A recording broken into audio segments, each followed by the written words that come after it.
Cruzando as Conversas. Oferecimento. Associação dos Oficiais da Brigada Militar.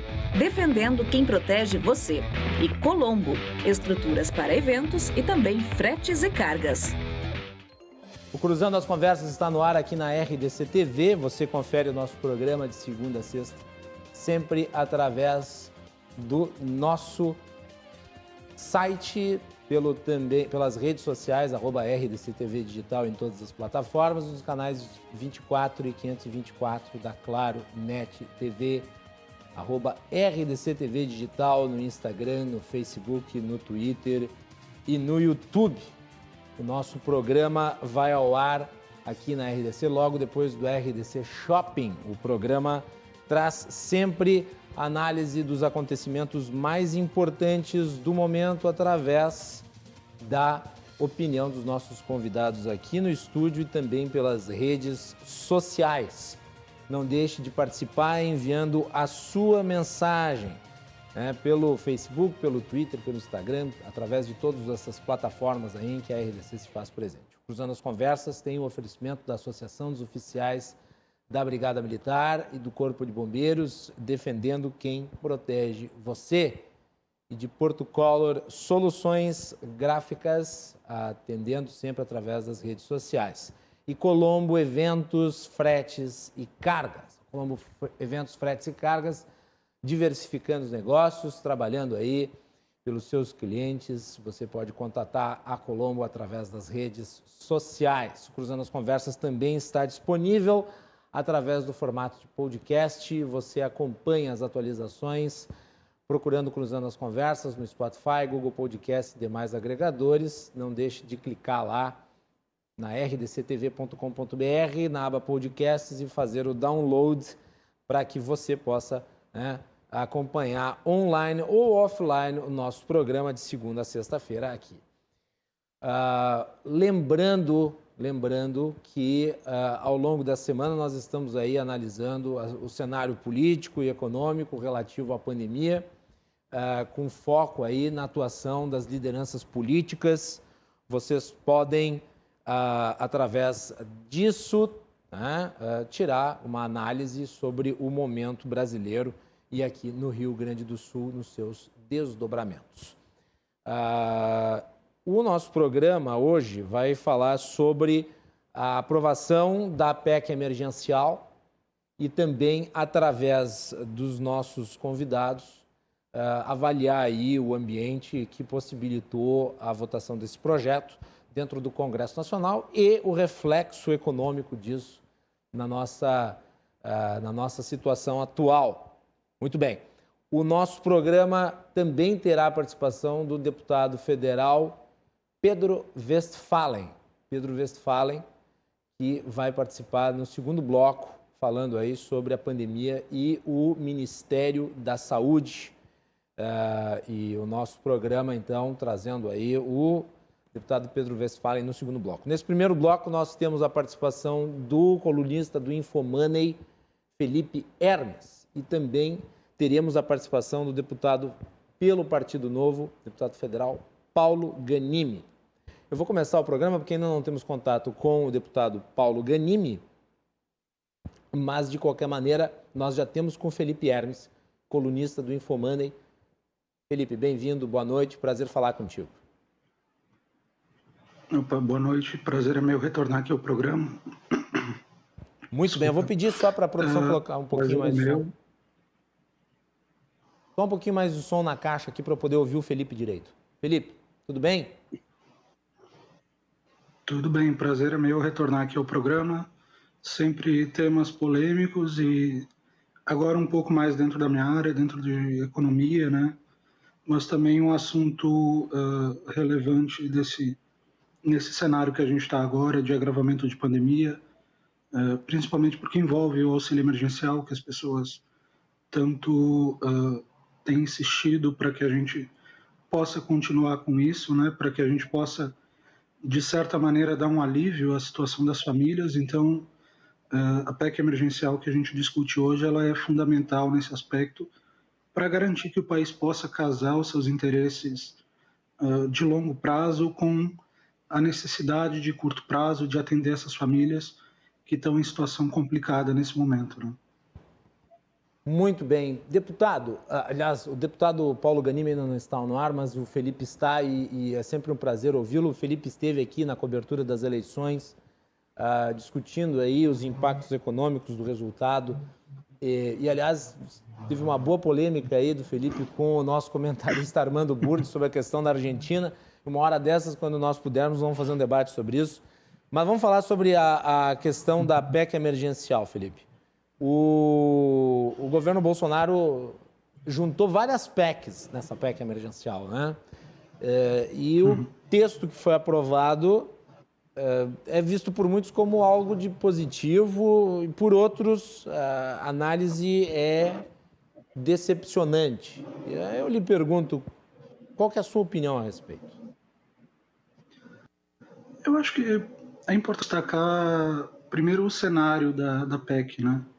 Essa não é a nossa primeira regra fiscal, não é a primeira regra que a gente aprova para tentar ajustar as contas. Na verdade, a gente fez muito isso já. O Brasil tem regra demais para controlar o fiscal. E tem regra demais porque tem governantes de menos dispostos a fazer isso, né? Então a gente acaba sempre criando uma nova regra para permitir que, dessa vez, a gente tenha um novo controle, para permitir que, se está na Constituição, por exemplo, os deputados vão ter que cumprir, e assim a gente vai criando algumas âncoras, né?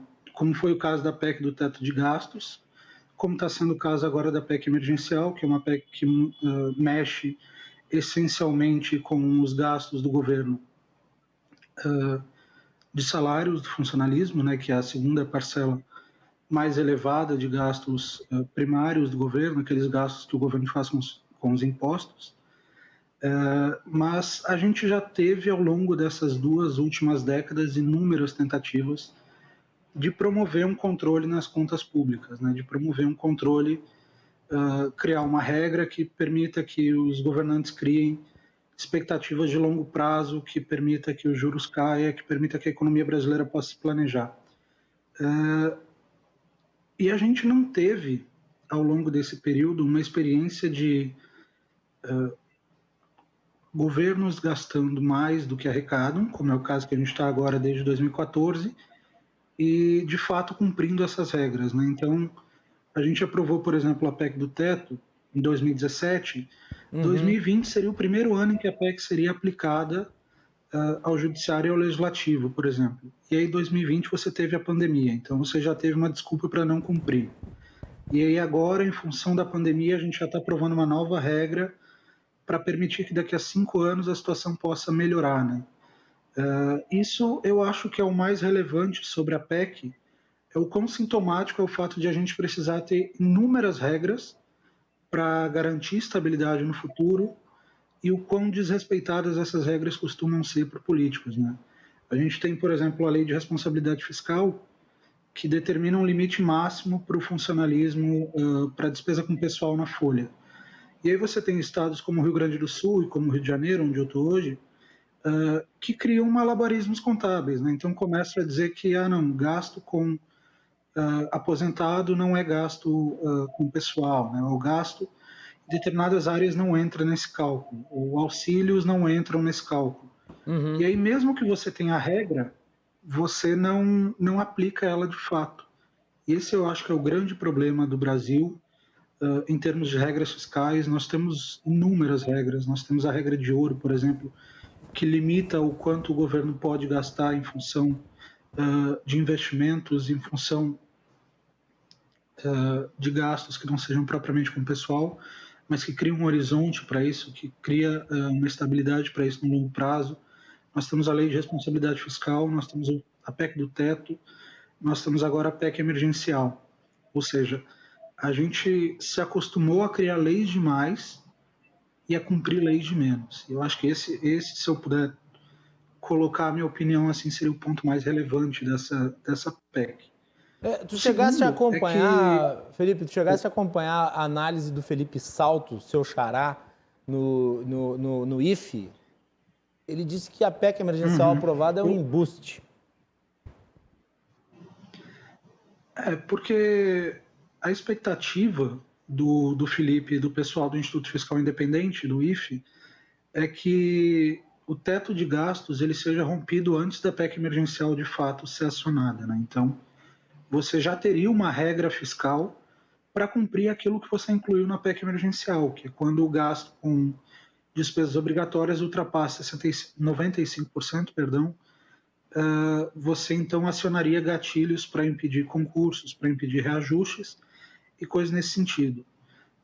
Então, acho que esse é o principal ponto também da discordância do salto, que eu me lembre de cabeça aqui, e que é um ponto compartilhado por outros economistas também, né? Como o Guilherme Tinoco, por exemplo, que está na Secretaria da Fazenda lá em São Paulo, é do IPEA, como Daniel Cury, também do IFI, são preocupações com regras que o Brasil não tem cumprido, né? Então, eu acho que isso é uma discussão mais importante até do que se de fato a gente vai aplicar a PEC emergencial em 2025 ou 2026, se vai rever o teto em 2026, porque a gente não consegue de fato cumprir essas normas, né?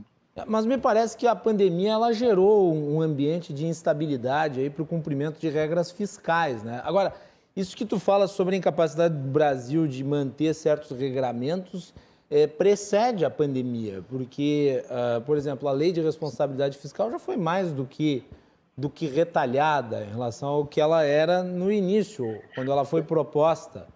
Existe uma distinção muito grande hoje da lei de responsabilidade fiscal em relação ao que ela era no passado. E, por exemplo, o teto de gastos agora está se criando uma forma de permitir ali com os gatilhos e tal, mas já tem gente que gostaria de revogar o teto de gastos em definitivo, né? Sim. O teto de gastos ele foi aprovado em 2017 com uma lógica bastante simples. Se a gente fizesse naquele ano o ajuste que o país precisava, a gente estaria falando aí de 6 a 7% do PIB em gastos a menos e superávit primário, ou seja, economia para pagar juros da dívida. Isso, em termos de orçamento, é quase o dobro do que o governo federal gasta com funcionalismo hoje, e é metade do gasto com INSS, né, com pensões e previdência. Ou seja, a gente precisava de um ajuste muito grande para fazer em um curto período de tempo. O que a gente prometeu com o teto de gastos é que esse ajuste seria então parcelado em 10 anos. A gente não faria como Portugal fez, por exemplo, que cortou pensões ali em 30%, 40% de uma vez só e demitiu o funcionalismo público e reduziu gastos de uma maneira muito pesada. E olha que eu sendo um liberal a favor de redução do Estado, normalmente eu seria favorável a uma redução mais drástica do Estado, mas essa proposta por Portugal eu acho que foi um exagero muito grande e foi o que o teto queria evitar, né? Ou seja, o teto ele propôs que o ajuste fosse feito em 10 anos. Só que esse ajuste ele começaria a valer de maneira diferente para outros poderes. Ou seja, o judiciário e o legislativo tinham ainda 2 anos de folga para comportar aumentos salariais e começariam a cumprir ali em 2020. E o próprio executivo também tinha uma folga muito grande de quando o teto foi lançado, porque você vinha de uma inflação muito alta, né? Já que a inflação considerada é a dos 2 anos anteriores. Ou seja, você estava falando aí da inflação de 2016, perdão. Felipe, eu vou pedir só... Regras... Eu vou lhe interromper rapidamente, porque o Léo da técnica disse que o deputado Paulo Ganimi já está conosco. Então eu vou dar as boas-vindas ao deputado Paulo Ganimi e lhe agradecer aí pela presença hoje em dia de votação. Tudo bom, Ganimi? Tudo bom? Boa noite. Estão me ouvindo bem? Estamos lhe ouvindo e eu lhe peço desculpas e eu gostaria de esclarecer para o nosso público que eu entrei meio atrapalhado hoje no programa, me embaralhando um pouco, porque eu estava preocupado em resolver a situação com o deputado Paulo Ganimi, que tem que votar, ele não conseguia acessar pelo telefone. Aí eu e o Léo aqui fizemos a operação junto com a assessoria do Ganimi para que ele pudesse entrar por um outro telefone. Eu sei lá como é que o Ganimi acabou entrando, mas o que importa é que acabou entrando. Ganimi, então seja muito bem-vindo. Boa noite. É isso. Não, boa noite. Desculpas. Descobri aqui o problema. Na verdade, nós dois estávamos errados. O problema estava no Wi-Fi da Câmara, que não estava permitindo conectar no sistema de vocês. Então eu coloquei aqui o roteador no meu celular e acabou que eu consegui.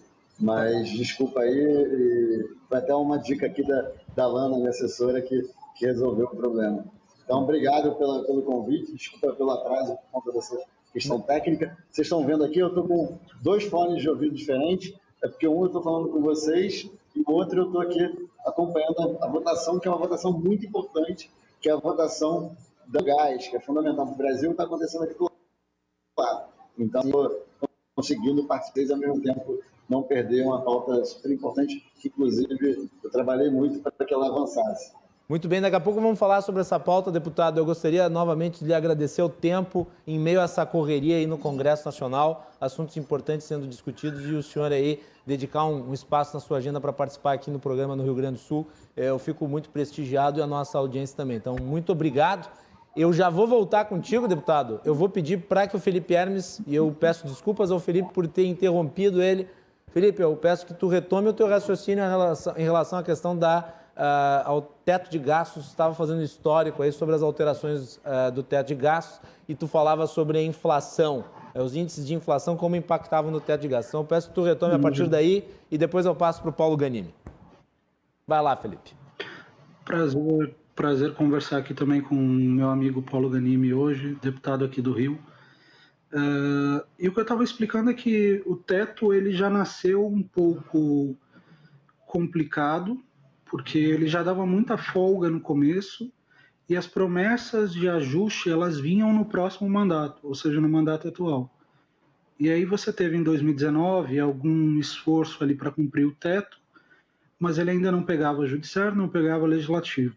E aí 2020, quando você deveria ter um esforço geral para cumprir o teto, ele passou a ser deixado meio de lado em função dos gatilhos que o próprio teto prevê em função da pandemia, né? Ou seja, a gente já não cumpriu o teto direito nesses primeiros 4, 5 anos que a gente está agora.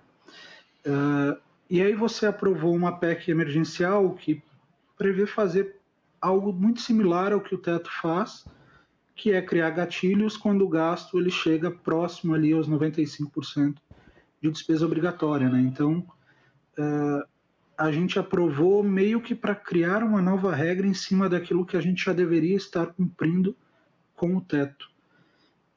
E aprovou isso muito em função do fato de o teto ter que ser revisto em 2026.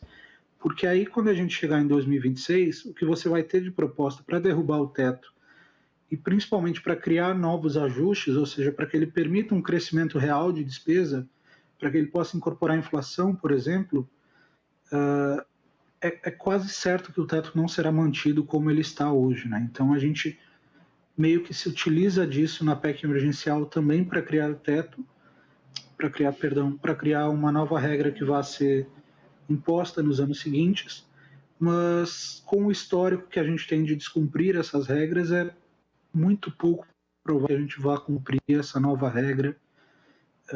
E o máximo que a gente vai conseguir ali é reduzir o número de concursos e muito dificilmente vai conseguir afetar outras áreas além dos serviços mais, eu não diria mais básicos, porque se você pegar o funcionalismo público da União, ele está muito distante do funcionalismo público dos estados e dos municípios, né? Então a gente não está falando aqui de professor do ensino fundamental, mas a gente está falando de um público que tem 70% do funcionalismo recebendo mais de 10 mil reais por mês, né? Então, é uma elite do país que vai ser duramente afetada, mas não na proporção que deveria. A gente precisa pegar a elite do funcionalismo de fato, aqueles que ganham mais do que 80% do restante do funcionalismo, e a gente ainda assim não tem confiança e não tem histórico no Brasil de que essa regra possa de fato ser cumprida, né? Muito bem. Vamos ouvir o deputado Paulo Ganimi. Deputado, o senhor votou a matéria e eu gostaria de chamar a atenção para o fato de que me parece que o governo, durante a votação, ele trabalhou para enfraquecer os gatilhos. Como é que ficou isso? E os gatilhos serão acionados em que momento? Vamos lá, deputado. Pois é, Guilherme, então, voltar aqui a dar boa noite aqui a você, ao Felipe, prazer estar aqui com vocês hoje, também aos espectadores. O que aconteceu, na verdade, no plenário? Tinha uma pressão muito grande, na verdade, deixa eu voltar aqui o tempo, né? No Senado, a PEC já foi um pouco desvirtuada ou diminuiu um pouco o impacto, né, o efeito da PEC. Mas na Câmara, quando chegou o texto na Câmara, eu acho que o governo estava tentando segurar o texto original. Tinha, assim, uma pressão da bancada, vamos dizer, chamada bancada da bala, pela questão dos reajustes e também da progressão de carreira dos policiais e tudo mais, mas o governo estava tentando segurar, né? E quando eu falo governo, eu gosto de repetir uma coisa, o governo é meio que uma colcha de retalhos aqui, né? Então você tem o presidente Bolsonaro que falou que queria também tirar essa questão de não poder dar aumento para os policiais. Aí você tinha a economia que queria segurar os gatilhos e também a questão das ações que teriam que ser feitas caso chegasse lá. E aí você tinha secretaria de governo, meio lá e meio cá. Então, é uma confusão, né? Só que o que aconteceu? Quando o destaque, que não era o destaque dos gatilhos ou do destaque das progressões de carreira e tudo mais, mas o destaque anterior, que falava da questão dos fundos, quando ele foi derrubado, o destaque foi aprovado, Viu, Paulo? Esse negócio dos destaques é terrível, porque tu vota lá um texto bom, o texto é denso, aí alguém sai com destaque, o destaque desmoraliza o texto todo. Exato. Então, assim, o destaque anterior, que era um destaque relativamente polêmico, tinha uma pressãozinha de algumas entidades, a própria Receita Federal, algumas instituições estavam brigando por uma questão ligada à pesquisa, fomento, tudo mais, estavam querendo derrubar essa parte do texto, aprovar o destaque. Mas não tinha uma pressão tão grande na Câmara. E o que aconteceu? O presidente Arthur Lira encerrou a votação muito cedo. E esse destaque perdeu por conta de 6 votos. Precisava de 308 votos favoráveis ao texto e ele fez 302 por 6 votos. E tinha mais uns 20 votos, se ele tivesse esperado um pouco para encerrar a votação, ele teria conseguido manter o texto. Quando ele derrubou essa parte do texto, as corporações perceberam que o governo estava frágil. E aí foram com tudo, e o governo ficou com medo de, no destaque seguinte, ele sim, falava de reajuste dos servidores, na verdade, de progressão de carreira e reajuste, de perder essa parte do texto. Aí fizeram um acordo. E foi o que aconteceu na reforma da Previdência, né, Ghanimi? Foi exatamente a mesma coisa. Exatamente a mesma coisa. O destaque foi lá e retalhou a reforma da Previdência. E é sempre assim, né? A gente comemora, acha que está avançando e chega lá no final, quando vê o impacto do mesmo. Na verdade, nessa PEC agora, acho que foi até menos impactante do que na reforma da Previdência, porque a PEC já chegou ruim na Câmara, né? Quando eu falo ruim, é claro que a gente era favorável, mas ela já chegou bem desidratada aqui na Câmara. Então, o destaque, ele desidratou um pouco mais, mas diferente da Previdência, que o destaque desidratou muito. Foram muitos destaques que desidrataram a reforma da Previdência, né? Mas o processo foi o mesmo, né? O impacto foi mais ou menos o mesmo, uma proporção um pouco diferente. Outra coisa que me chama a atenção no texto é que os critérios estabelecidos para os estados e municípios em termos de gatilhos, eles são muito diferentes do da União, né? Na verdade, tanto para um quanto para o outro, os critérios são até muito leves, na nossa opinião. Só para vocês entenderem, o da União faz com que a União só chegue no nível que os gatilhos podem ser acionados em 2024, talvez 2025. E a gente sabe que hoje a União já está encalacrada com os gastos, ou seja, sobra pouco gasto para fazer investimento, para fazer despesa com coisas que não são o pagamento das despesas correntes, né, principais, obrigatórias. né? Ou seja, salário, previdência e tudo mais. Já o dos estados, hoje acho que só tem 3 estados que estão dentro dos critérios. O meu Rio de Janeiro, que é um estado que está quebrado, que está inclusive no programa de recuperação fiscal, no regime de recuperação fiscal, não se enquadra no critério. Então, assim, é algo um pouco estranho, né? Porque são critérios que, na nossa opinião, são bastante suaves, né? A gente deveria ter mais rigor fiscal do que o que está na PEC. Esse é um outro problema da PEC. Ela acabou que ela ficou muito com efeito não de curto prazo, ela ficou com efeito de mais médio e longo prazo. Vamos ouvir o Felipe Hermes. Felipe, em relação a esse fraquejo do governo na hora de votar, mostrando que há uma clara falta de convicção no texto, né? Mas isso é típico do figura do presidente discordar do Ministério da Economia em aspectos de classe, né? O presidente ele tem um viés para defender a classe dos militares, para defender a classe dos policiais. Isso se mostrou durante a aprovação da reforma da Previdência. A gente aprovou a única reforma da Previdência no mundo que aumenta gasto, ou seja, as compensações aos militares da União custaram 105 bilhões de reais e a gente prevê economizar 95 bilhões com a reforma da Previdência, né? Ou seja, a gente aumentou o gasto para conseguir fazer uma reforma da Previdência no setor mais deficitário de todas as previdências, que é o RPPS militar, que é o regime dos militares da União Federal.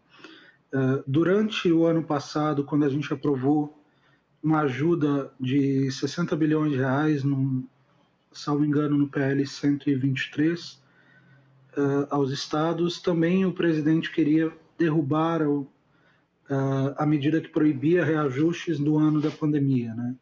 E agora, novamente, entra em campo para promover esse enfraquecimento que está tão enraizado na figura do presidente que, se você voltar atrás, em 2019, em abril de 2019, o primeiro deputado a propor uma emenda à reforma da Previdência foi, senador, o primeiro senador a propor uma emenda à reforma da Previdência foi o Flávio Bolsonaro, e foi uma emenda para favorecer os policiais, contrariando a reforma que havia sido enviada pelo governo, né? Ou seja, é muito particular da família Bolsonaro, que sempre se elegeu enquanto deputados, tendo essa base de policiais, de militares aposentados, de militares na ativa no Rio de Janeiro, ter esse favoritismo.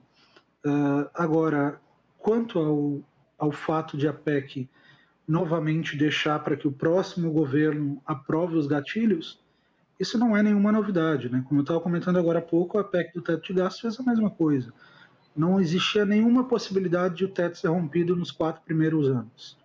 Então você aprovou um teto de gastos para dizer daqui a 4 ou 5 anos a gente vai fazer uma reforma. E agora você está aprovando uma PEC emergencial para dizer daqui a 4 ou 5 anos a gente vai fazer uma reforma. Isso é a mesma coisa que nos trouxe a este problema, não em 2020, em função da pandemia, lógico, que a gente já tinha crédito extraordinário de maneira correta, mas até 2019 a gente insistiu em manter essa regra fiscal frágil, que não cortava no curto prazo e que não impunha um peso ao curto prazo. Isso é algo muito complicado que o Congresso está fazendo, que o governo está fazendo, de criar a responsabilidade para ajuste no próximo governo, porque a nossa conta é limitada. A gente não consegue passar 15, 20 anos tendo déficit primário, porque isso vai impactar no aumento de juros, e o aumento de juros vai diminuir a atividade econômica, e diminuir a atividade econômica em um momento no qual o país tem 15 milhões de desempregados é um absurdo, né? Você não consegue, você não pode vacilar nesse aspecto, você não pode deixar margem para que os juros subam demais. E, de certa maneira, é isso que o Brasil fez ao longo dos últimos anos, né? Ele não se preocupou em criar um ajuste de fato, mas em apenas parecer que estava arrumando as contas, né? Então, novamente, Na questão dos estados, a PEC de fato é frágil, porque você tem 3 estados, em especial o Rio Grande do Sul, Rio de Janeiro e Minas Gerais, que estão em uma situação absurda, estão em estados quebrados, são estados que têm gastos muito altos com previdência, são estados que têm gasto muito alto com funcionalismo, e apesar de os gastos serem altos, são os estados que pagam os menores salários na base. Então você vê que há uma contradição, o fato de os policiais do Rio Grande do Sul serem os que têm os piores salários do país, há uma contradição que é direta da falência do Estado, né? Ou seja, houve uma ausência de rigor por parte dos governos no passado, que não quiseram promover ajustes de fato, que não quiseram ter contas saneadas de fato. Isso acaba pesando sobre o funcionalismo atual, que apesar de custar muito para o Estado, também recebe pouco. Ou seja, há uma incoerência aí nesse aspecto que é difícil de a gente resolver, mas que deveria ser encarada agora, nesse momento. Ou seja, a gente não deveria ficar postergando ajustes para os próximos anos, né? Foi o que o deputado falou, né, deputado Paulo Ganimi? Quer dizer, se optou por algo no médio e no longo prazo. Quer dizer, não haverá isso esse ano nem no próximo. De modo que circulou por aí a fake news de que a PEC emergencial congelaria salários. Não é o caso, né, deputado? Não é o caso. Deveria. Tem 2 fatores, né? Deveria ter sido. Se congelasse, talvez fosse um texto melhor. Sim, não, essa era a nossa ideia. Agora, eu concordo, inclusive ontem eu tive até uma reunião com o pessoal do sindicato de funcionários municipais, né, servidores públicos municipais, e realmente, ele está falando de pessoas que têm como salário base 700, 1.000, 1.500 reais. Será que deveria atingir essa população? Quando você compara com a população que hoje trabalha na iniciativa privada, né, os trabalhadores liberais, os informais, esse pessoal, que é servidor, está recebendo seu salário, e o pessoal que não está conseguindo trabalhar por conta da crise econômica ou por conta da pandemia, não está.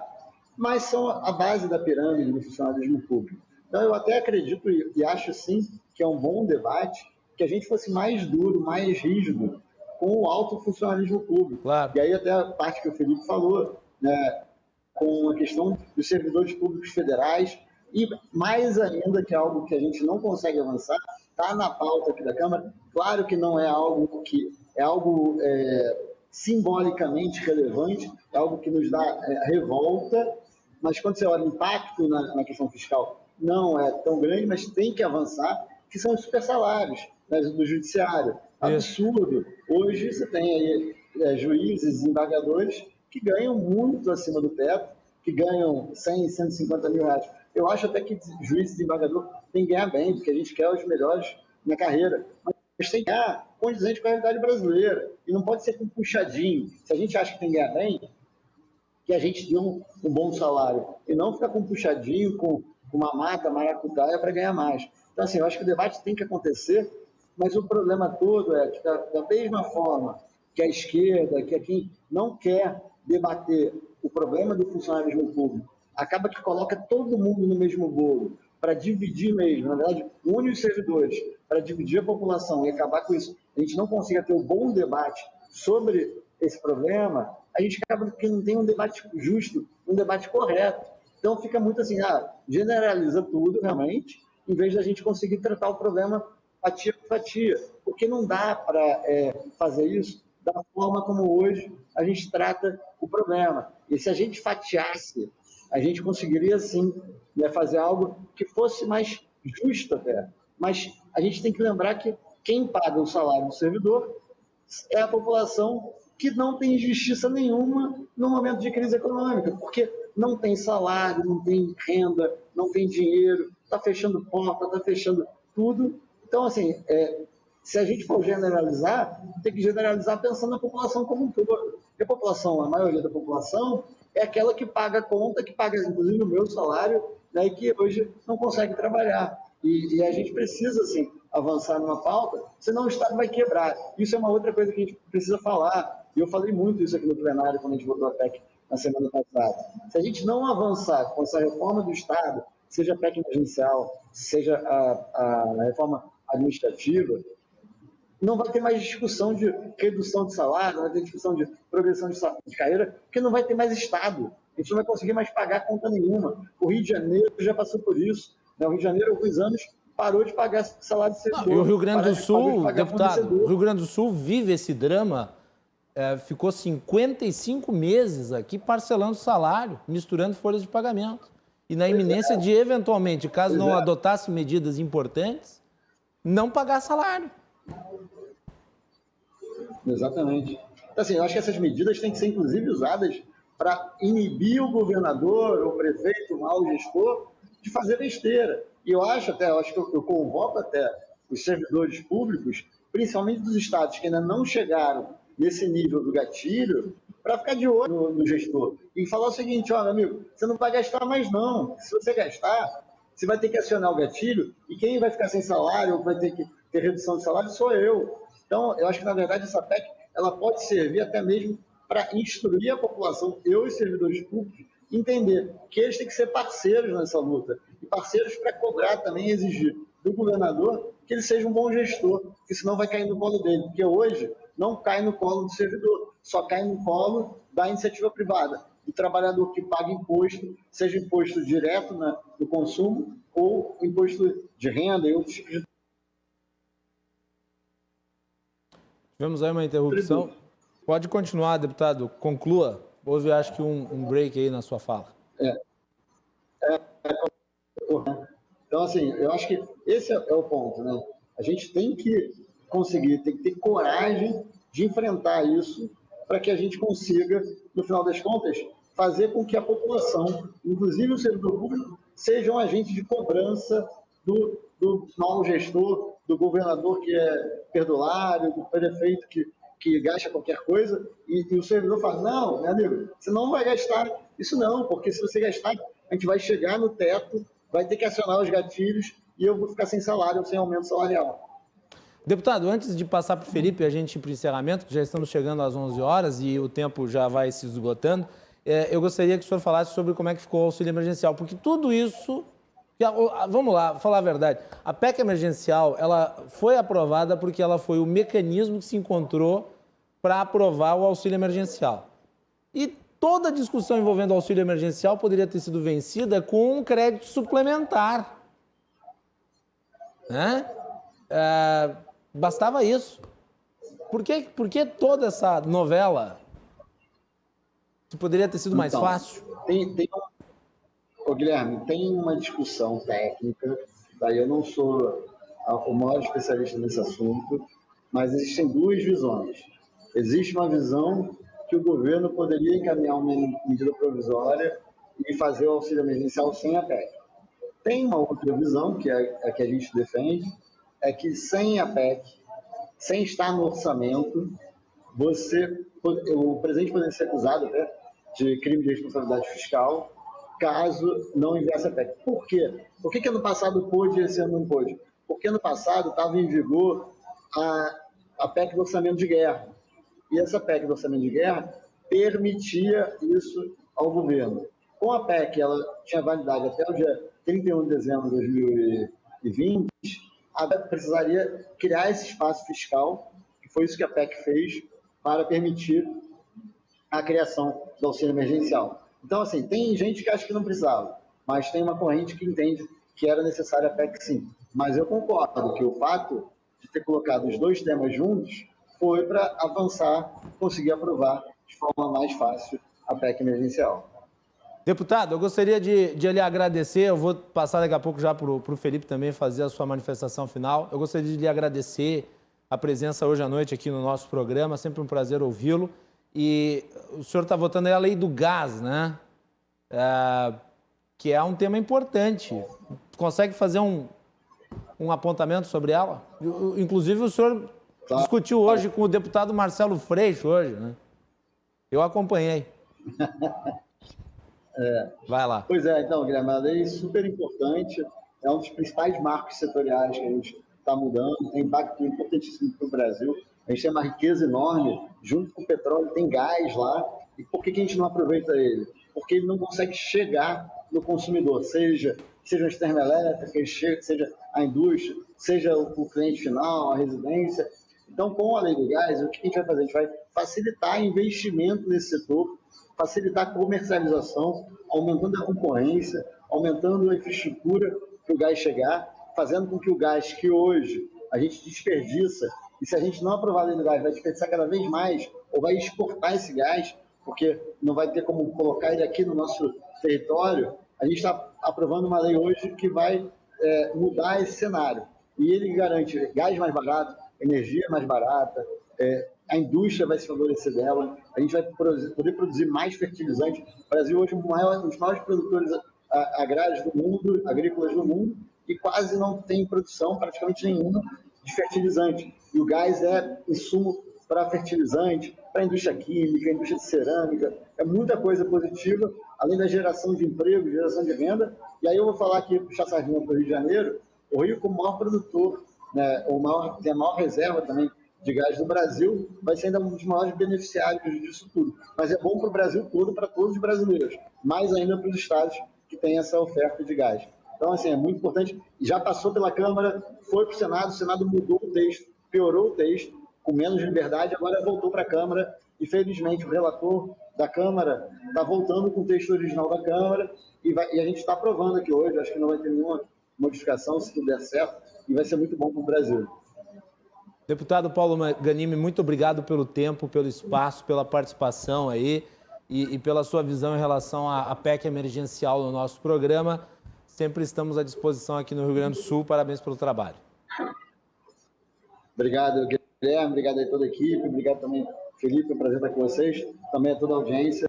É um prazer. Desculpa aí a confusão hoje. Espero que da próxima vez a gente consiga fazer isso mais facilmente. Eu possa participar de tudo. Mas muito obrigado e boa noite a todos. Não tem problema, deputado. Esse tipo de coisa acontece. A gente está lidando com a internet, técnica. Os problemas a gente resolve como foi resolvido e foi muito produtiva a sua participação, como sempre. Deputado Paulo Ganimi, do Partido Novo, aqui conosco. Vou devolver a palavra para o Felipe Hermes, colunista do Infomoney, e a mesma pergunta para ele. Felipe, precisava desse parto todo aí para aprovar o auxílio emergencial? Não podia ter sido discutido em separado? Eu acho que o deputado Paulo Ganimi, a visão dele está completamente correta nesse aspecto, né? Você não pode ir pelo caminho mais fácil, que é o governo definir gasto e definir aumento de gastos. Quem tem que definir isso é o Congresso ou o governo em conjunto com o Congresso, né? Isso é muito importante em aspecto de transparência. A gente não pode permitir que o governo se dê essa liberdade de começar a criar gastos novos, ainda mais considerando a fragilidade em que a gente está hoje, né? Mas eu acho que se a gente pudesse concluir, seria muito interessante notar a semelhança entre o projeto que o deputado está votando hoje, que é um projeto da lei do gás, e essa discussão toda que a gente está em função de salários, né? Porque se você pegar, por exemplo, o IPEA tem um estudo, o Instituto de Pesquisa Econômica Aplicada do governo tem um estudo que mostra que entre 1986 e 2017, o salário médio do trabalhador no setor privado caiu 4%. Nesse mesmo período, o salário médio do servidor público cresceu 23%, com o servidor público federal tendo um aumento de até 87% e o judiciário de mais 90% acima da inflação no período. Isso ocorre porque a produtividade no Brasil é muito baixa, né? Ou seja, a riqueza produzida por trabalhador no Brasil ela é muito baixa e ela não tem crescido. Ela não tem crescido por burocracia em excesso, por falta de segurança jurídica, por falta de um Estado que tenha uma estabilidade fiscal para permitir uma redução de juros. Então eu considero que é muito importante esse projeto que o deputado Paulo Ganimi, que o Congresso está votando hoje, porque ele cria um setor fundamental para o setor de energia, que é o setor de gás, de petróleo e gás, e permite que o Brasil tenha uma fonte de energia que possa ser utilizada em escala industrial e possa ser fundamental para alavancar a produtividade brasileira, porque se a gente não focar agora em resolver essa questão de produtividade no Brasil, a gente não vai estar falando de congelar salário, mas de cair o salário não só do funcionalismo público, mas de toda a população, porque o nosso bônus demográfico, que era o que sustentava o nosso crescimento econômico, ele acabou. Essa é, inclusive, a lógica por detrás da reforma da Previdência. Então, é importante que a gente tenha PECs de controle fiscal, que a gente promova um ajuste fiscal, mas que a gente não perca de vista uma agenda de reformas e de aumento de produtividade, porque não é razoável para o país viver 10, 15, 20 anos só falando em cortar gasto, cortar gasto, cortar gasto. A gente tem que falar em gerar riqueza, né? A gente tem que falar em melhorar a produtividade do setor privado, a gente tem que falar em aumentar a produtividade agrícola, produtividade da indústria e fazer a economia crescer para que esse ajuste fiscal seja menos doloroso para todo mundo, né? Muito bem. É isso aí. Felipe Hermes, muito obrigado aí pela participação. O Felipe está no Rio de Janeiro, vai estar aqui no Rio Grande do Sul, Fórum da Liberdade. Vamos ter a oportunidade de conversar. Felipe, sempre um prazer. Lhe deixo com a última palavra. Obrigado. Bom, prazer. Dizer que essas medidas são muito importantes para o Rio Grande do Sul, que é o meu estado natal, é o estado que eu nasci e gosto bastante de acompanhar, e é um estado que está numa situação bastante difícil também, e isso me preocupa, especialmente porque a gente tem tido dificuldade ao longo das últimas décadas em criar esses consensos, entender a importância de um estado que caiba dentro de si mesmo, né? Então, é muito triste que a gente tenha que fazer isso por meio de PECs e por meio de mais regras e regras e regras, e não por meio das urnas, não por meio de um consenso democrático que permita esse ajuste a médio e longo prazo, né? Ou seja, é muito ruim para o Estado que isso seja feito dessa maneira, mas eu acredito que o Rio Grande do Sul tem condições, sim, de melhorar e voltar a crescer e permita dar mais dignidade, não só à população em geral, mas também aquela parcela do funcionalismo público que está carregando nas costas boa parte dos ajustes nos últimos anos, né? Muito bem, muito obrigado, Felipe. Agradecer aí a participação. Felipe é colunista do Infomoney e recomendo que acompanhem as atualizações dele através das suas redes sociais e também lá no site do Infomoney. Obrigado, Felipe. Boa noite. E vamos voltar aqui para o Rio Grande do Sul. Uma notícia de última hora antes do intervalo. Amanhã no portal nós vamos repercutir melhor. A Procuradoria-Geral da República está fazendo questionamento aos governadores por investimentos na área da saúde. Vamos falar rapidinho aí desse tema. Amanhã vamos explorá-lo com calma no portal RDC. A procuradora Lindora Maria Araújo encaminhou aos governadores um pedido de esclarecimento.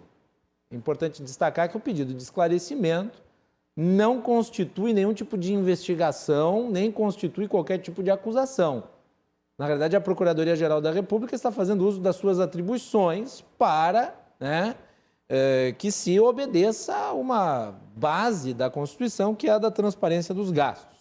Então, é um pedido de esclarecimento que está suscitado em 4 pontos. Eu pedi para que a produção cortasse a imagem do pedido da Procuradoria-Geral da República. Vamos colocar no ar, Ana? Coloca aí para nós. Então, está aí. Esses são os 4 pedidos formulados pela Procuradoria-Geral da República. 1. Quantos e quais hospitais de campanha foram construídos no Estado? 2. Quais hospitais de campanha foram construídos e não entraram em funcionamento? E dentre os que entraram em funcionamento, informar a data de inauguração das atividades de atendimento.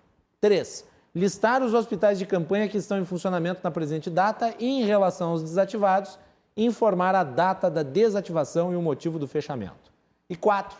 Qual a destinação dada aos insumos e equipamentos que compunham a estrutura de eventuais hospitais de campanha que tenham sido desativados no Estado.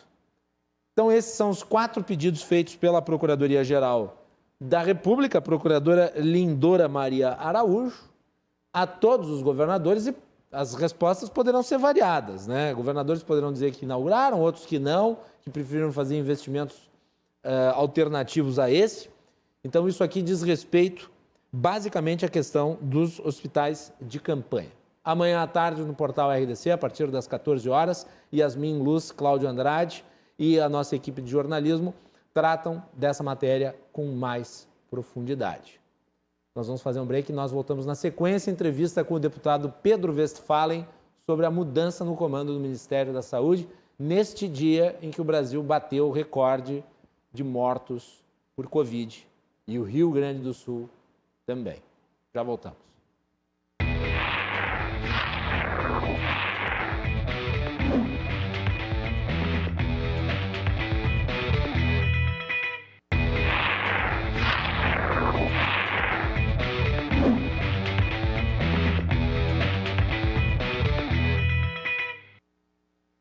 Cruzando as Conversas está de volta aqui na RDC TV. O nosso programa vai ao ar de segunda a sexta, sempre a partir das 22 horas. Hoje, no primeiro bloco, tivemos as participações do deputado federal Paulo Ganimi, que participou direto dentro do Congresso Nacional, falando aqui para nós sobre a aprovação da PEC emergencial, e também o Felipe Hermes, colunista do site Infomoney. Noticiamos também, em primeira mão, o questionamento feito pela Procuradoria-Geral da República em relação às verbas destinadas à construção de hospitais de campanha. Amanhã, no portal RDC, vamos aprofundar a pauta. Vocês acompanham às 14 horas com Cláudio Andrade e Yasmin Luz. O nosso programa é um oferecimento da Associação dos Oficiais da Brigada Militar, defendendo quem protege você. E também de Colombo, estruturas para eventos, fretes e cargas. Hoje o Brasil atingiu o recorde de mortos. Foram mais de 2.800 vidas que se perderam. 502 delas apenas aqui no Rio Grande do Sul. Importante ressaltar, o registro ele é relativo a um período de dias.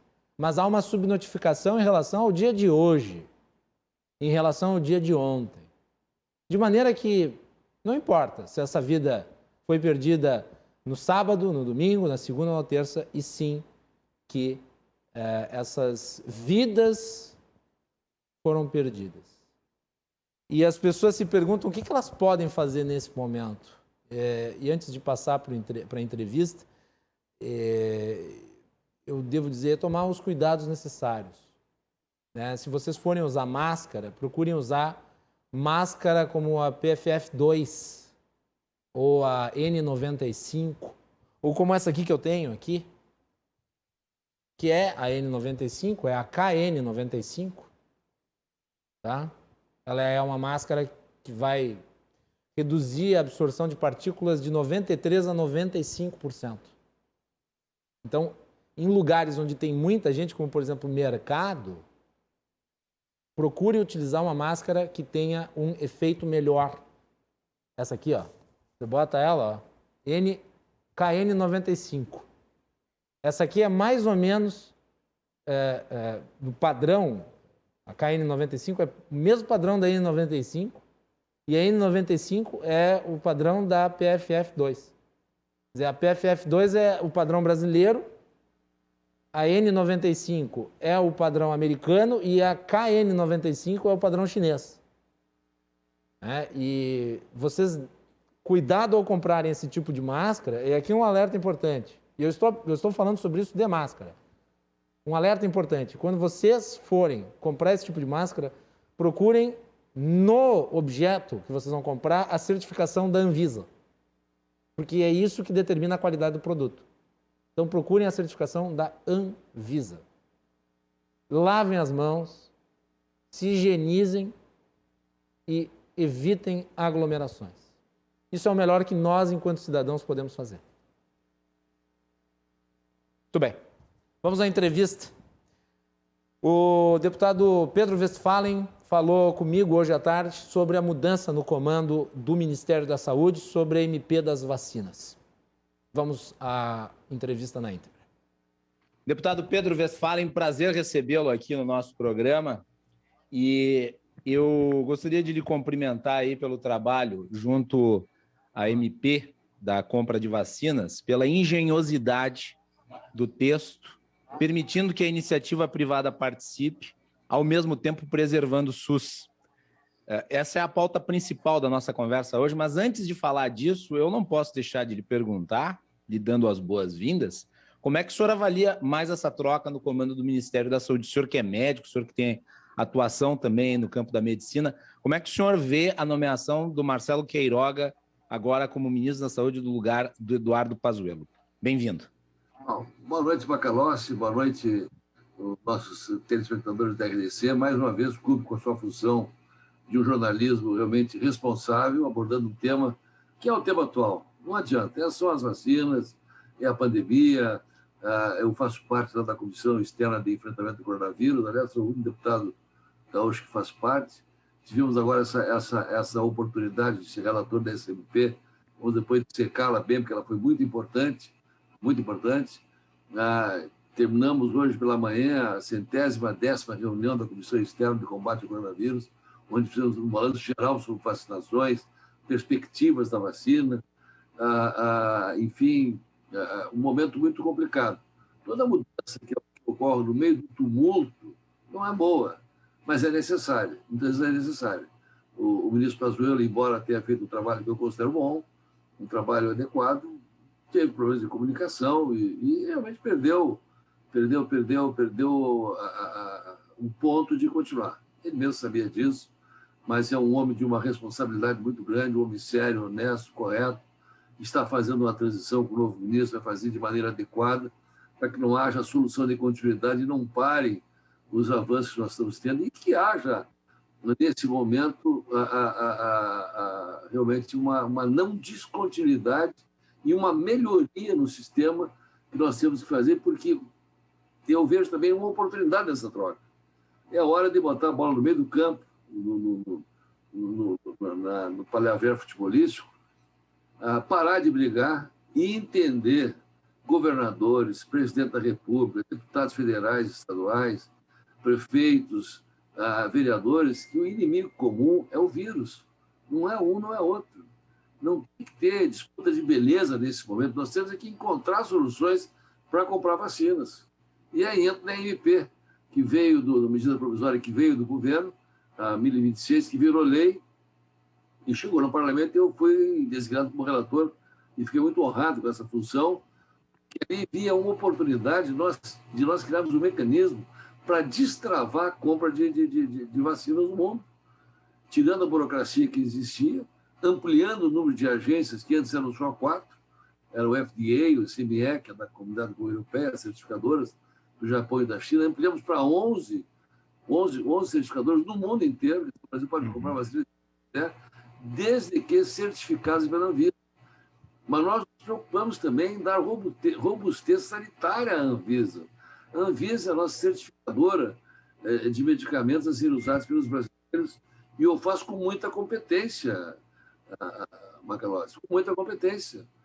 Só que ela precisa ter o tempo dela. Como nós ampliamos o número de agências no nosso relatório, colocamos a Índia, o Canadá, o México, a Coreia, várias agências do mundo, que têm metodologias diferentes, por exemplo, dos Estados Unidos, da China. O FDA tem um procedimento, e o procedimento dessas agências é outro. Qualquer desses países que eu citei tem agências certificadores com metodologia conhecida pela Anvisa. Então, ela é capaz, sim, de em 3, 4 dias, menos de 7 dias, dar certificado. Mas veio do governo como se tivesse que dar em 5 dias a autorização. Não, ela tem que oferecer um parecer em 7 dias úteis, podendo fazer diligências e isso prorrogar até 30 dias. Não nessas tradicionais agências reguladoras do mundo, mas nas novas, que têm metodologias novas e são relatórios, Macalossi, de 20, 30 mil páginas que precisam ser vistas, desde a boa prática de produção da vacina até a segurança em aplicá-la nos nossos cidadãos. Isso foi feito, nós tiramos todo tipo de obstáculo burocrático, não precisa mais fazer licitação, a fase 3, que é a fase de aplicação humanos, não precisa ser feita no Brasil, sendo feita no exterior, ela pode ser utilizada aqui. Então, o Brasil pode comprar qualquer tipo de vacina de qualquer certificadora, obedecendo os critérios sanitários de segurança sanitária. Desde que haja um certificado de segurança e eficácia, que seja de uma dessas agências reconhecidas, já poderia se utilizar aqui, portanto. Eficácia e segurança sanitária, as duas coisas. Ela tem que ser eficaz e tem que ter segurança sanitária. Ela tem que dar resultado e não causar dano para o brasileiro ou brasileira. E também permitimos que estados e municípios entrem nesse processo de compra, e a iniciativa privada também, isso foi uma lei do Senado Federal, do presidente Rodrigo, que botou a iniciativa privada, que é muito importante. Nós dividimos as MPs, passou pela Câmara Federal. Então, as empresas podem comprar, mas tem que doar para o PNI, Plano Nacional de Imunização. Bem como os consórcios estaduais, os consórcios regionais, elas podem fazer compras, se o Brasil não comprar, mas entregar ao PNI e o governo federal pagar essas vacinas. O que importa não é a cor do gato, nós temos que comer o rato. Esse é o problema. Numa linguagem e como é que, só para o público entender, deputado Pedro? É assim, o Plano Nacional de Imunização, o Plano Nacional de Vacinação, eu sou presidente da Frente Parlamentar de Imunização. Certo. É o plano de vacinação mais completo do mundo, com mais capilaridade, porque nós temos no Brasil o Sistema Único de Saúde, que é tripartite, onde participa Estado, município e federação, cada um com a sua função. E isso funciona rigorosamente. Se você compra um lote de vacinas que vem do exterior, você tem que ter certificado que ela é boa. Você tem que ter capacidade de distribuição, você tem que ter capacidade de aplicação. Então, isso tudo tem que ter uma coordenação central.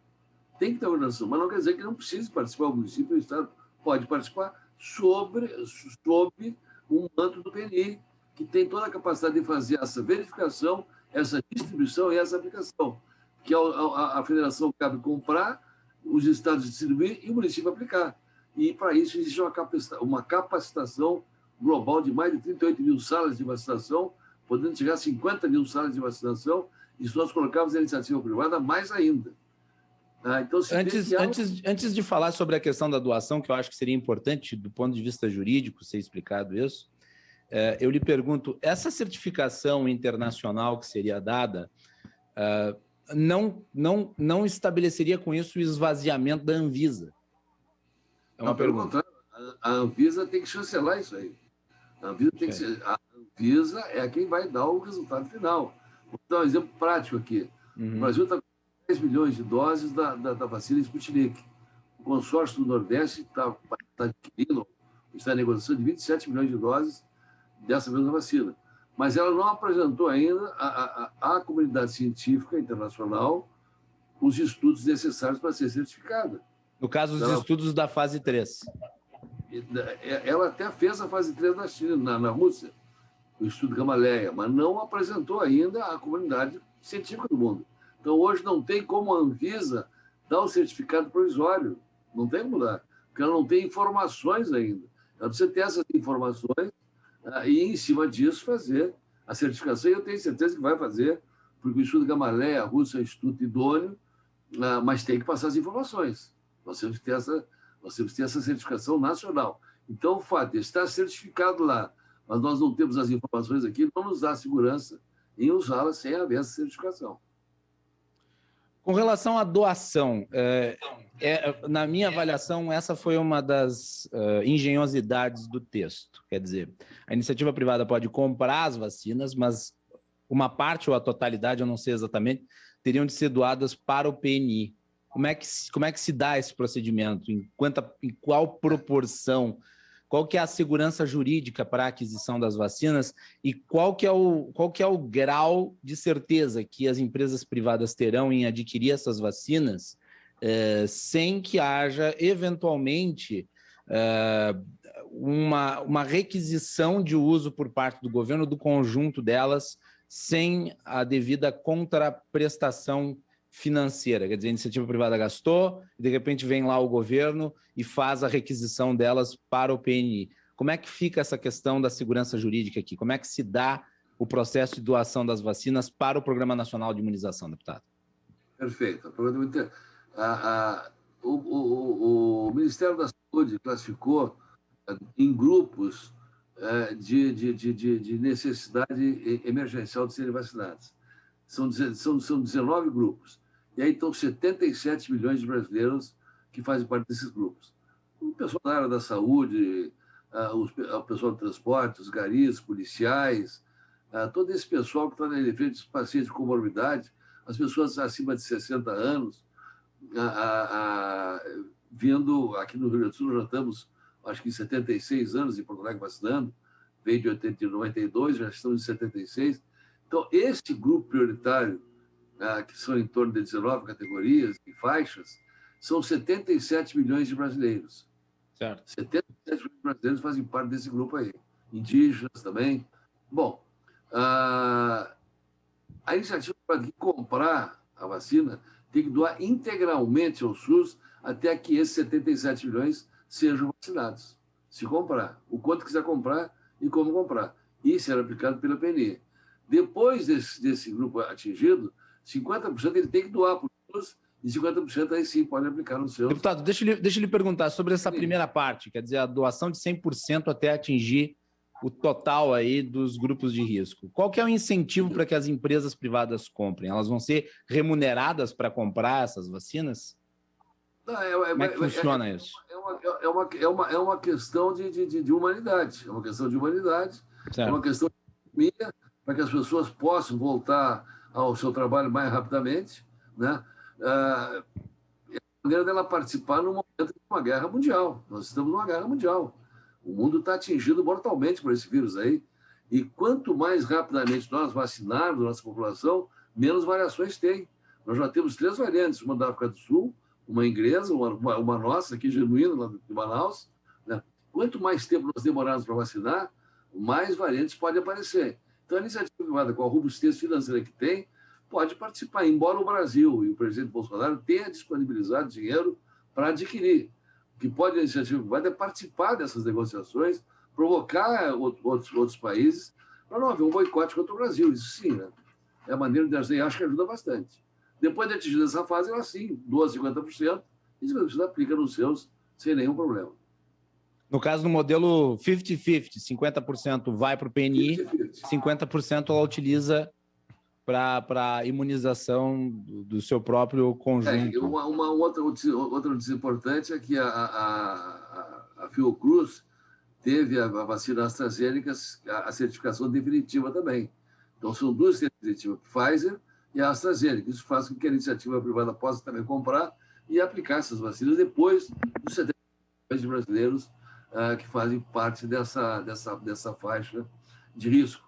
Veja bem, esse número é muito importante, porque as projeções de produção de vacina estão aumentando. A capacidade de produção da Fiocruz, que já começou a produzir agora, essa semana, vacina própria, ainda com insumo farmacológico ativo vindo da China, mas que no segundo semestre vai produzir aqui esse insumo farmacológico, ela está aumentando gradativamente, e o Brasil está comprando também mais vacinas do exterior, comprando a Pfizer, 100 milhões de doses. Hoje nós temos 575 milhões de doses praticamente negociadas ou em negociação para o Brasil, que é suficiente para toda a população, até o final do ano. Mas os dados nos permitem acreditar que até maio, final de maio, o grupo de 77 milhões de brasileiros poderá estar vacinado. Mesmo o deputado Westphalen seguindo o atual ritmo de vacinação, que o atual ritmo de vacinação ainda é muito incipiente, quer dizer, não deu nem 5% da população. Não.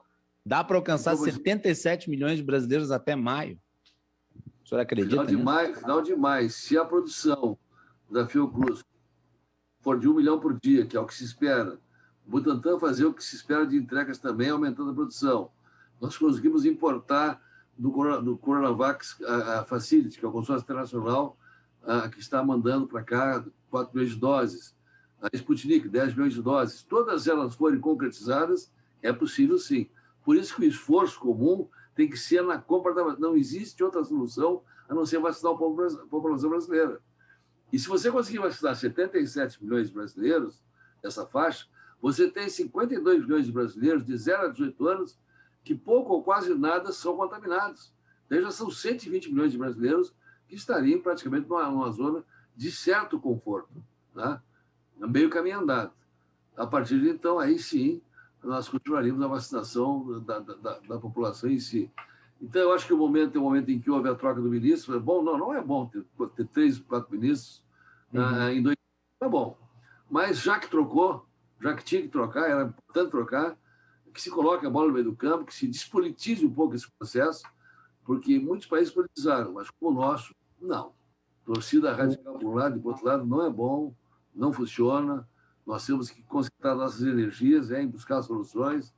Eu mesmo fiz um projeto nacional, 13992, que salvou a rede de hospitais do Brasil, nós já conversamos sobre isso, né, que fez com que o SUS parasse integralmente os serviços prestados nos hospitais, que não atingiriam as metas, porque foram canceladas as cirurgias eletivas, foram canceladas consultas eletivas, enfim, e isso desempregaria meio mundo, e nós conseguimos fazer que fosse pagar ambulatório, laboratório, hospital e a paz. E isso até de março a dezembro, foram várias leis sucessivas que fomos apresentando. E apresentamos hoje, aliás, no dia que foi sancionada a última lei, já a 850 de 2021, que é para prorrogar esse pagamento até setembro desse ano aos prestadores de serviço.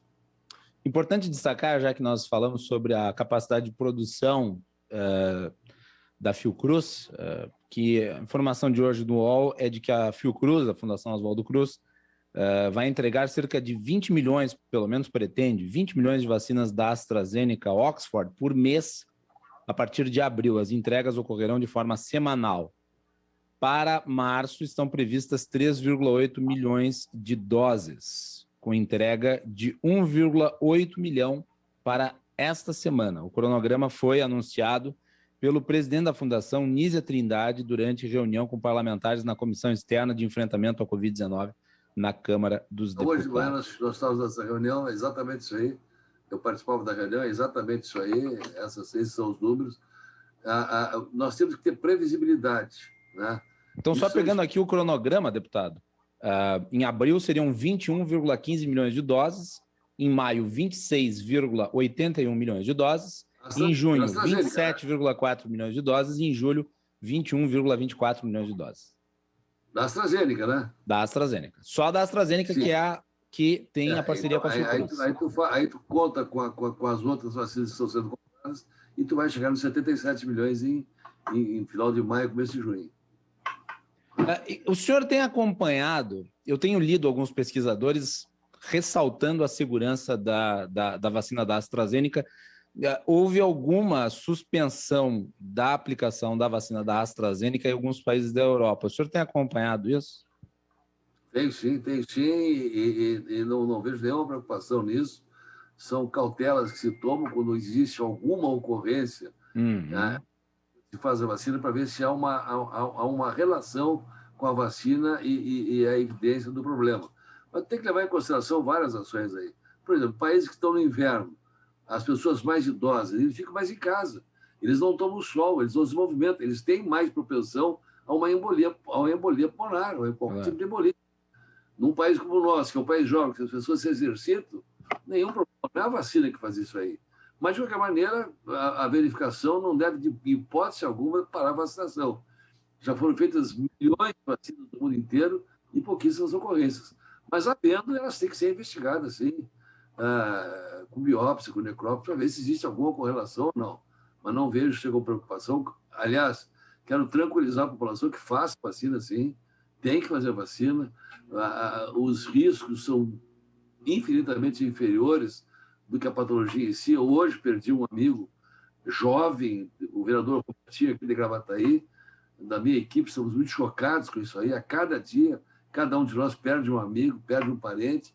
Não são mais idosos, são jovens. O Robertinho é um vereador jovem. Lamentavelmente, eu quero mandar um abraço à sua família ali em Gravataí.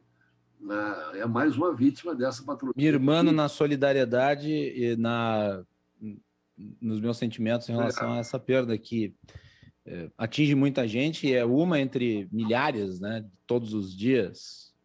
Impressionante, né?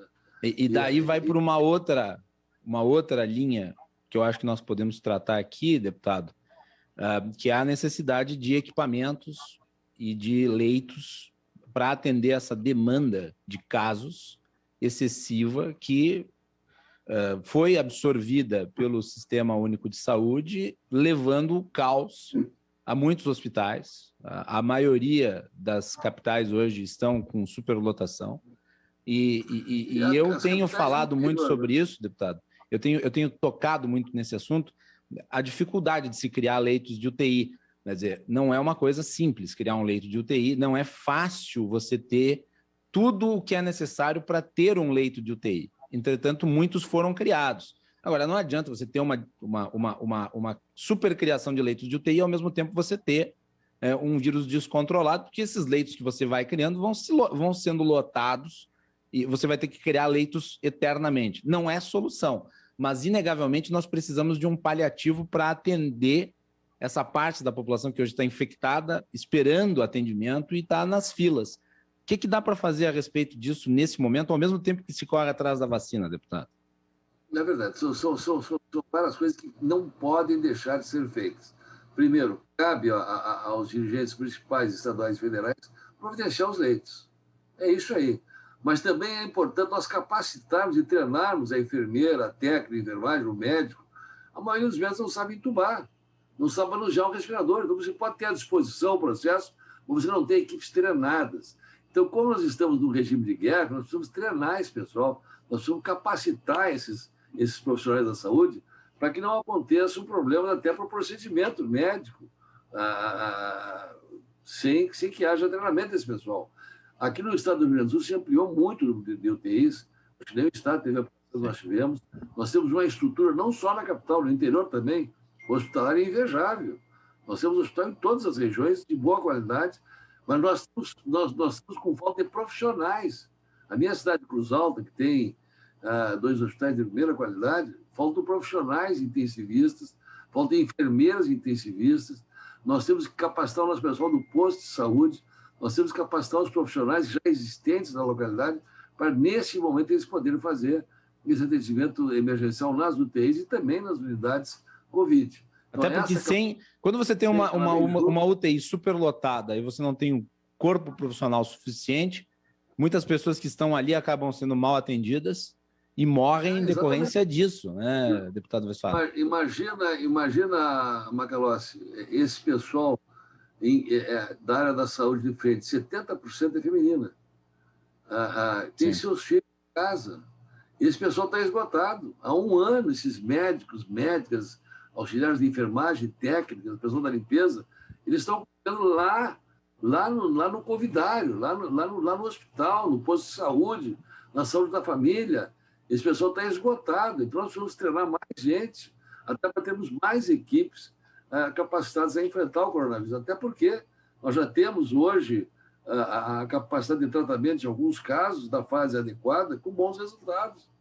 Então, o que precisa ter sim, capacitar leitos, e isso cabe aos nossos gestores fazer, tem que ir atrás, tem que abrir. O governo federal não vai faltar dinheiro para isso, já nos disse mais de uma vez. Tivemos com o ministro Pazuello na quinta passada, que disse, olha, o Rio Grande do Sul, para nós não é problema, o problema é o Acre, é Rondônia, Roraima, não tem hospital. Vocês têm hospital, abram os leitos aí e atendam. Então, não é nessa simplicidade, é complexo, mas dá para fazer.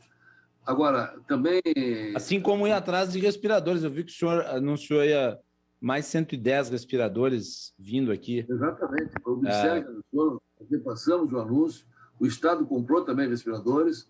Eles têm que chegar. Nós estamos com outro problema grave, Macalossi, que é a falta de Não te parece, deputado, e isso eu tenho falado para vários parlamentares estaduais, que algum incentivo para a aquisição desses respiradores possa ser oferecido, inclusive para a iniciativa privada? Nós temos falado sobre a parceria que a iniciativa privada pode prover nessa guerra contra o coronavírus, no seguinte sentido, eu mencionei isso já em 2 programas,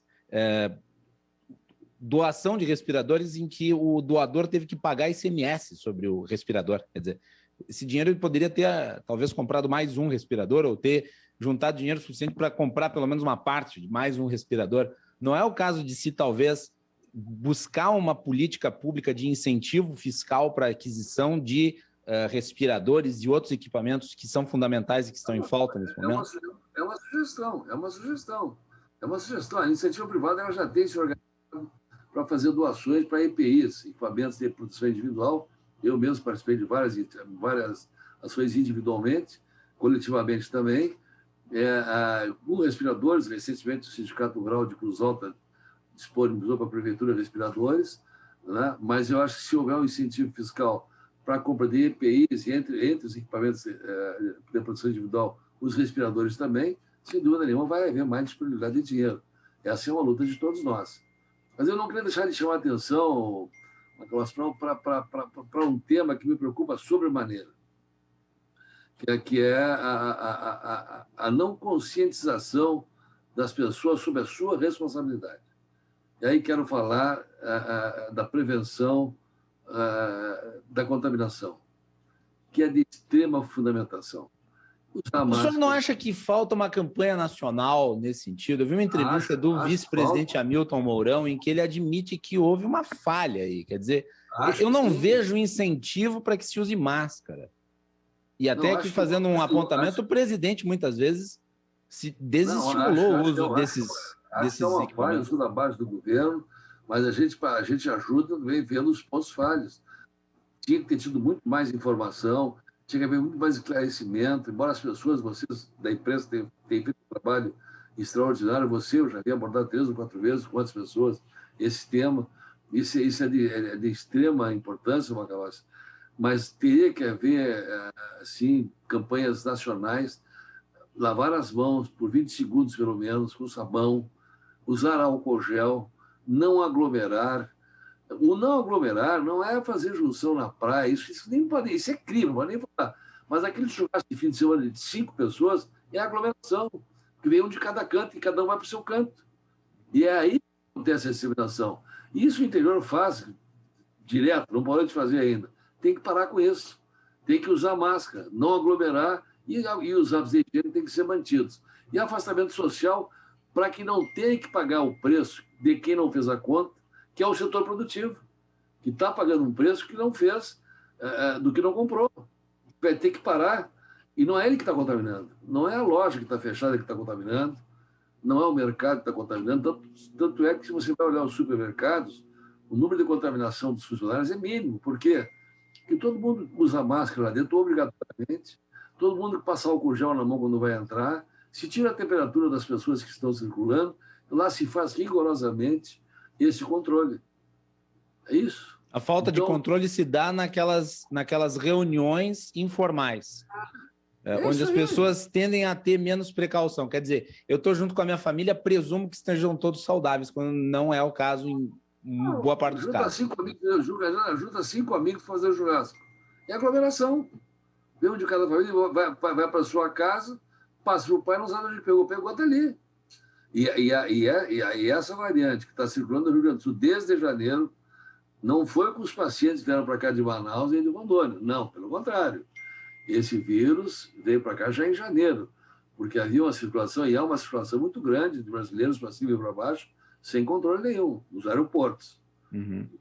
O senhor acha, aqui fazendo um apontamento, já que o senhor está falando sobre esses pontos falhos, o senhor acha que quando se observou o caos em Manaus, no início do ano, ações já não deviam ter sido tomadas no sentido de prevenir o supercolapso que nós estamos observando, ou não havia tempo hábil para isso? Não, assim, eu acho que todo mundo acertou e errou em relação ao coronavírus. Ele é surpreendente. A capacidade dele de mudar, de agredir as pessoas é surpreendente. Né? Uhum. Ações preventivas poderiam ter sido tomadas sim, teria evitado, sem dúvida nenhuma, algumas mortes. Nós temos que lamentar cada morte. Ainda mais 200 mil mortes. Aí é uma coisa inaceitável, não podemos aceitar. 300 mil, né, deputado Westphalen? Já caminhamos para 300 mil. 280 chega hoje. Acho que hoje chega a 280 mil mortes. Yes. Vamos chegar a 300 mil mortes logo. Nós já chegamos quase ao patamar de 2 mil mortes por dia, média. Isso é um horror. Isso é um número inaceitável. E cada dia mais cai ao nosso lado um amigo, uma amiga, um conhecido, ou amigo de um amigo, um parente. Eu perdi 2 primos, já um primo irmão, a saúde, lamentavelmente, né? Amigos a toda hora. estão indo, e as pessoas ainda assim não estão se dando conta da obrigação que cada um tem em deixar o seu lazer de lado pelo bem coletivo. Que a economia ela anda ao lado da saúde. O que aumentou o número de suicídios foi muito grande. O que esse pessoal que trabalha na ponta está morrendo, olha lá o que morreu de policiais e brigadianos, de Covid. Então, lá, eles não podem fazer home office como nós estamos fazendo. Eles têm que estar na ponta. O número de enfermeiros, o número de médicos do Brasil que morreram é muito grande. Então, vamos pensar nesse pessoal e vamos fazer a nossa parte. Muito bem. Deputado, última pergunta. Como é que o senhor avalia a conduta do governo estadual em relação à Covid-19? O governador Eduardo Leite entrou numa discussão com o presidente relativa aos repasses, né, e a aplicação deles na saúde. Como é que o senhor vê aí o governo do estado no combate à pandemia e a adoção da bandeira preta, agora sem a cogestão?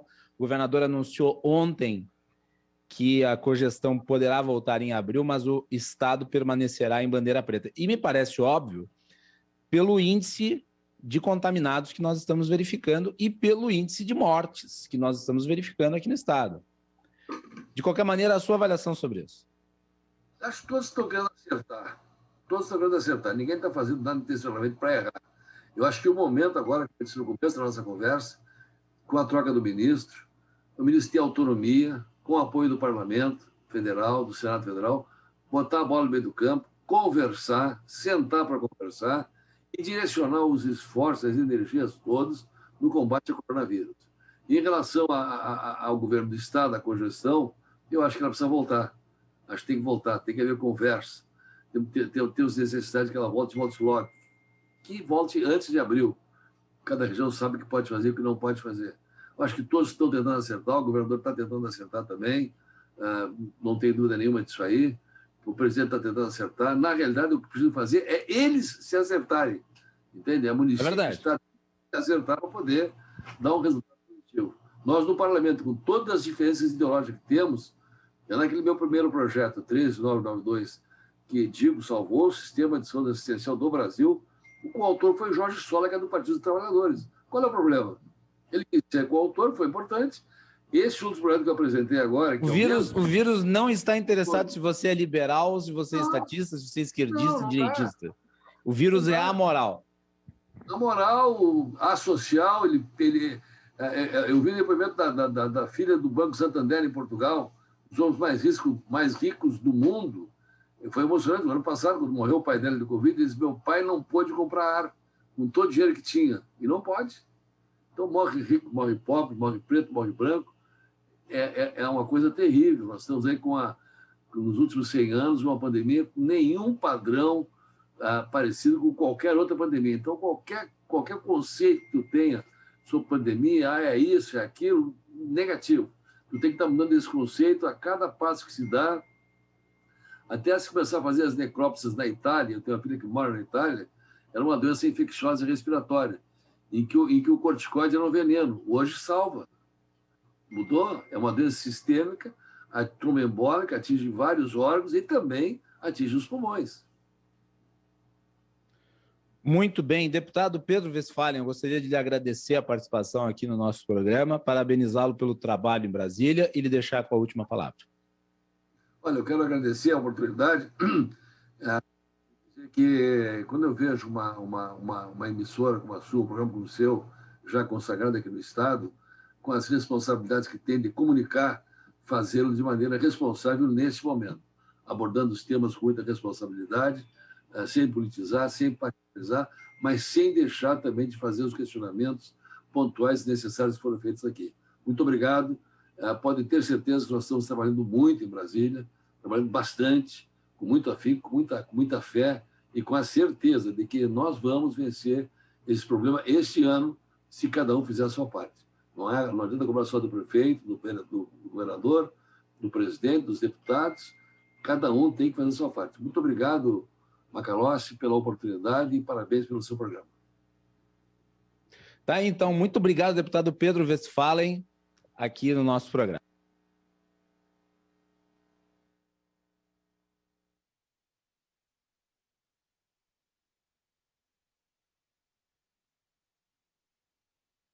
Microfone, peço desculpas ao nosso público em virtude do VT aí, da gravação da entrevista com o deputado Pedro Westphalen, para evitar que algo fosse ao ar, desliguei o microfone.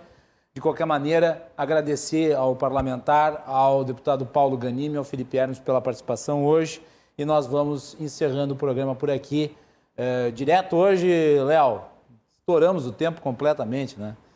Então vamos lá, vamos direto para o encerramento. Nosso programa é um oferecimento da Associação dos Oficiais da Brigada Militar e do Corpo de Bombeiros, defendendo quem protege você, e de Colombo, estruturas para eventos, fretes e cargas. Voltamos amanhã para continuar falando sobre a pandemia e os recordes de mortos, tanto no estado quanto no Brasil.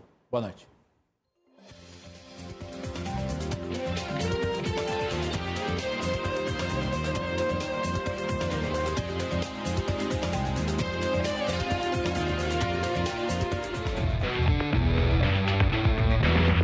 Cruzando as Conversas. Oferecimento. Associação dos Oficiais da Brigada Militar.